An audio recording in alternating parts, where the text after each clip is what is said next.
Good morning. Good morning. All right. So we're going to talk a little bit about the network, your Indeed. new organization, and you have a kickoff event coming up, right? January 30th, 7 p.m. at Christina Cultural Arts Center. And I just learned from Dustin that there's a reason why you say be there or be square. Yeah. Because you want to be you want to be around. You want to be around because if you're not around, you're a square. Absolutely. You want to be a square. And I don't want to be a square. Nobody wants to be a square. And I'll be a big square at that. So you come there, 7 o'clock, Christina Cultural Arts Center, January 30th. It'll be fun. Yeah. So, and we got some great people that are involved in that work. Indeed. We got Drew. Indeed. My brother, Drew, he and I are completely opposite, but he is still the yin to my yang. I think the only thing we share is that we're both vegetarians. But other than that, he's certainly been doing so much work with this. But we have a lot of great people. Drew, Sarah Grace Fulton, Alana, who else? Kobe Owens, who I am just amazed with, because I tell people all the time that we have to do better at being inclusive to our young people that want to be involved and engaged in the political process and the grassroots movement. And he is just a superstar in the making. We have Pamela Foster, Tamara Morris. We have Karen Lance. There's a variety. Sean Barney, State Senator Brian Townsend came to one of our meetings. We've had so many great people. Former Councilman Kevin Kelly came out. We had so many great people that see that this is an opportunity for us to truly make inroads within our community at large. So I'm very much thankful. Yeah, and you got a lot going on at the network. So there's a lot of different ways that people can get involved, right? You don't have to be out in the streets. I mean, if you want to be, you want to be out there knocking on doors, talking to people, that's cool. You can do that. Absolutely. You have a thing for that. But there's pillars, right? Yes. Pillars. So give me a couple of the pillars. A couple of the pillars. So it's funny that you, in bringing up, just getting out and knocking doors, we're actually, one of the pillars is around grassroots advocacy and going out and actually knocking on those doors and having, providing information to people within the community, and also creating an opportunity for them to be able to advocate for themselves, right? So one of the things that we're going to be doing next week, actually within the next 2 weeks, is actually knocking on doors, providing people within the community with information about opportunities that can help benefit them and their communities. Second thing, so that's somewhat part of the grassroots advocacy piece, but also we're going to be working to help people to become community leaders and to advocate for issues in their community as well. Another aspect, another pillar is around training people, men and women who want to be involved in the political process, to be future candidates or campaign managers. One of the biggest issues that we have is that we don't have enough people trained with and given the resources to truly be successful in running a campaign. I tell this to people all the time. I just got done running a race last year in September, and we did fairly well. I think we did a pretty good job. We came pretty close. You did amazing. Let's just cut the bull, right? It was awesome. You were out there. It was hot. It was hot. There. It was hot. It was. Right? It was hot. It was very hot. Very hot. But it was great. We had a great campaign because it was people based. But one of the things that I realized, and after knocking on all these doors, was that there's so much talent in our neighborhoods that, but yet people feel so distant and disenfranchised from the political process right now that they don't want to be involved. I said this before and I say it again. There are people that would run 10 times or be 10 times the candidate that I was. out there. We ran a good campaign, but there are better candidates out there. But the problem is we're not out there reaching them and saying that you can actually get involved in this process, or this is something that you can do to benefit your community.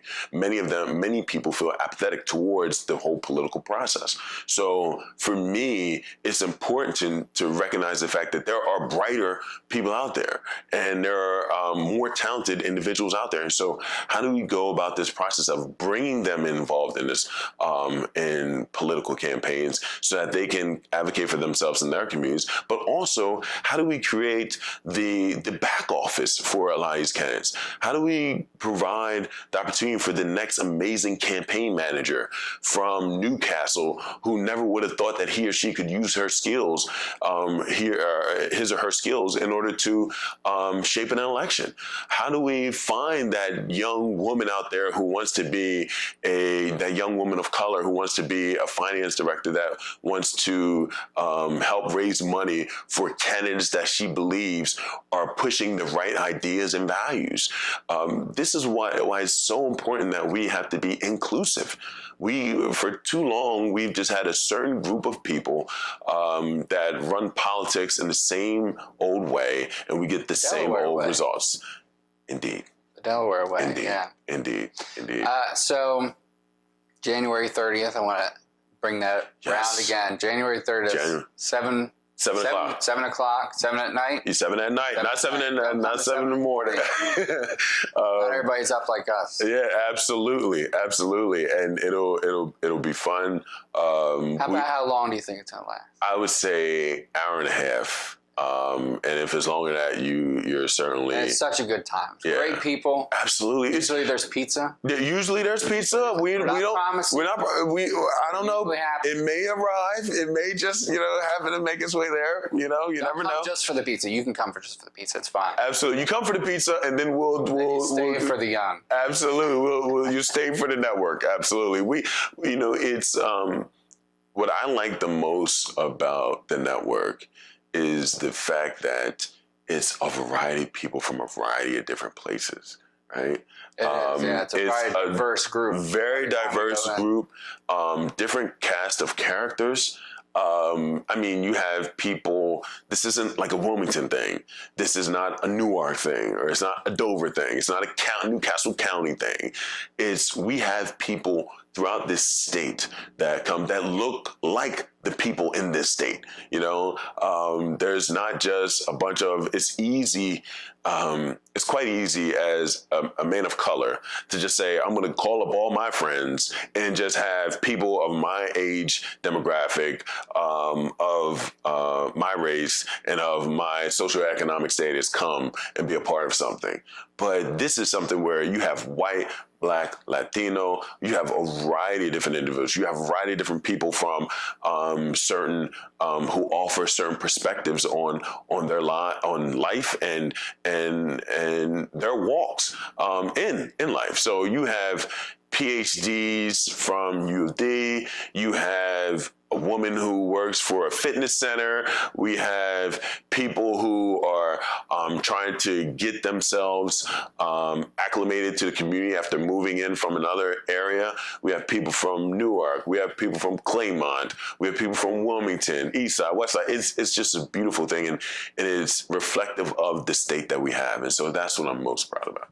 Yeah, a lot of different cultures in there too, and a lot of and different political views. Absolutely. It's easy to surround yourself with everybody that agrees with you, right? Absolutely. That's easy. Absolutely. There's no challenge. None. But then you get out into the real world, and that's just not the way it works. Absolutely. So it's good that in this group you have very progressive people, very far to the left. Absolutely. And then you have some more moderate people that are like, listen, I understand the ideology. It's great. I love it. Mm-hmm. All right, now when you get out of this room, right, we're going to have to compromise. And they bring that to the table, that idea of compromise. And when they're talking about different issues that you guys are going to be advocating for, when you're talking about training, it's very real. Absolutely. It's not this abstract thought, right? You guys are actually doing it. It's very, very tangible, very real stuff that you're preparing to do, that you're already doing. Absolutely. We have people, and you're 100% correct. We actually have people on the far left, and we have actually some people on the right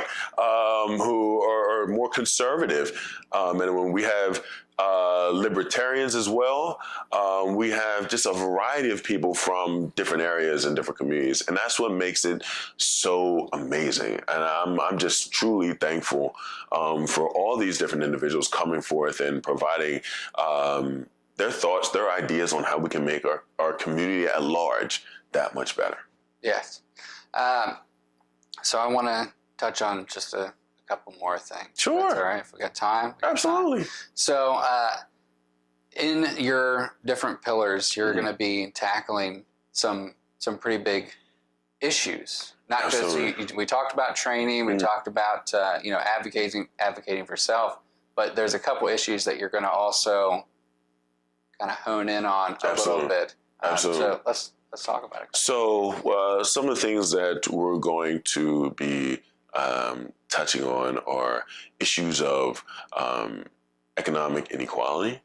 We're going to be touching on issues around the criminal justice system and the need for criminal justice reform. Also, LGBTQ rights and making sure there's equity and fairness across the board. And these issue areas in particular, what I like the most about the network, another thing that I like about the network is the fact that we have these issue areas, but we also have a policy think tank that works to provide different platform agendas for each of these issue areas. And so we have lawyers actually that come in and that help, and lawyers and MBAs, MPAs, all these bright individuals that come together, put their ideas forth on different policy initiatives that will be advantageous to our state, our counties, and our city. And now we also have a grant, and that's where the grassroots activism falls in, because now we have people that can take that policy and make it real for the people in our neighborhoods, and are able to link it up with community. So now people in the community can see this policy affects me by these 1, 2, or 3 things. And now people feel as though it's something that they can touch on, that they can grab a hold of. So after that, you look at the next phase of it. Now we're actually training candidates to run from these neighborhoods on certain platforms so that they can advocate for themselves in their communities. So it all kind of comes together full circle. And that's what I truly believe is missing from the engagement in the political process right now. People need to feel connected. People need to feel that what's going on is serious and it has something to do with them. They don't want to. Maya Angelou once said, people will forget what you say, people will forget what you do, but they'll never forget how you made them feel. And what we need to do is we need to provide information to people so that they not only are able to read and understand how something impacts them, but they're able to feel how this impacts their day in, day out walk of life, and how they can take these issues and advocate for them in legislative hall or in the city county building or at the county building, whatever the case may be, to move their communities forward.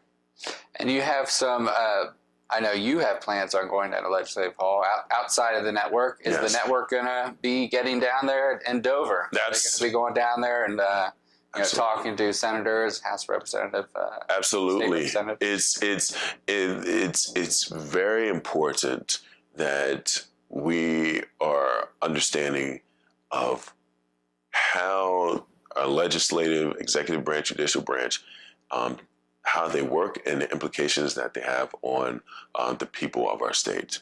And the network, one thing that the network is truly understanding of is the aspect that you have to work with our elected officials, with government in order to get change, but you also have to kind of be the agitators in many cases.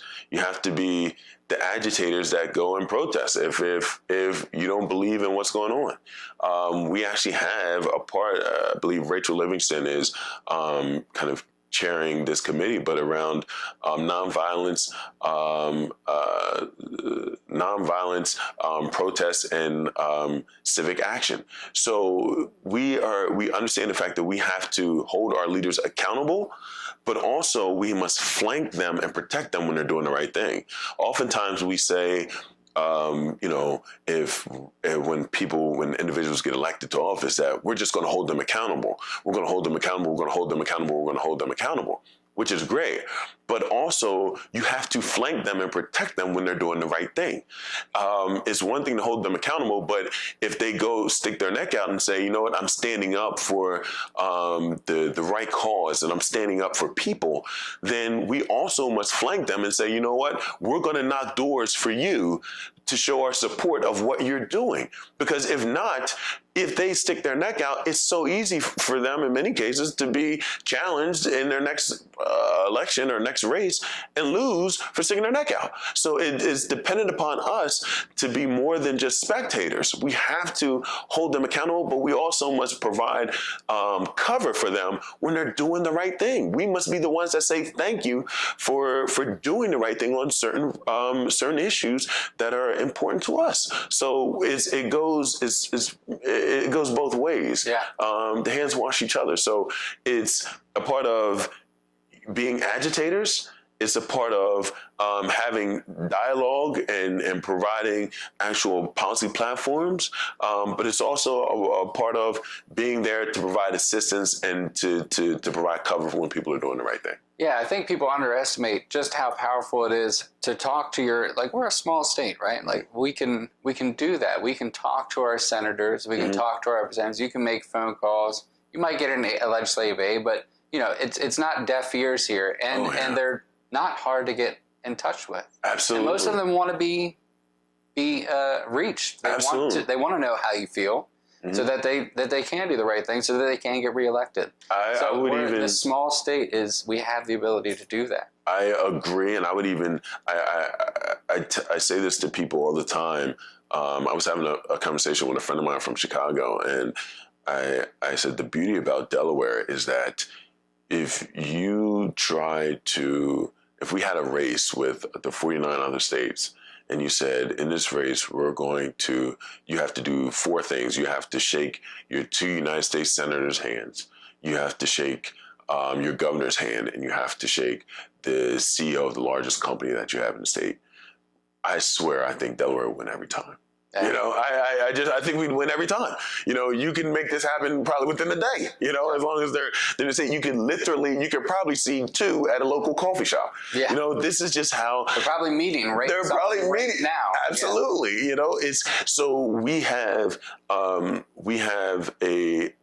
We have certain advantages in being able to be so close to our representatives, but we also must understand the fact that with being so small, in some cases it allows for power to be coalesced to a certain few. So we also understand the fact that while there's closeness and that we're allowed to meet and have dialogue and discourse, we also must understand the fact that we have to make sure that we're also holding them accountable and also flanking them and providing the cover when they're doing the right thing. Because there's in a small state such as ours, power can be so easily coalesced with just a small group of people because we're just so small of a state. Yeah, and we need to continue to bring new ideas in, new people in. Indeed. And encourage them that it's not, everybody's nervous at first, and that's okay. Absolutely. You don't have to talk the first RD meeting you go to or the first network meeting. You can just, just go. When you're comfortable, speak up. Absolutely. And it starts by showing up. The first step, right? If you don't show up, that's it. Everything else stops there, right? So showing up has to be the first step. So important. January 30th, one more time. January the 30th, 7 p.m. at Christina Cultural Arts Center. We just ask for an open ear and open mind and an open heart. We're not going to. It's not going to be painful at all. We just want to. Kool-Aid. There is no Kool-Aid. And we're just asking you to come and just listen. And we firmly believe in the fact that we're not all going to agree on everything, but we can always sit down and meet at the table. And that's what I look forward to the most, sitting at the table and finding solutions on how we can work together, finding solutions through working together and changing the narrative for our community. So I'm very much thankful and very much appreciative and humbled to be sitting with you now. And thank you for coming out. Thanks everybody for watching. Always Awesome. good.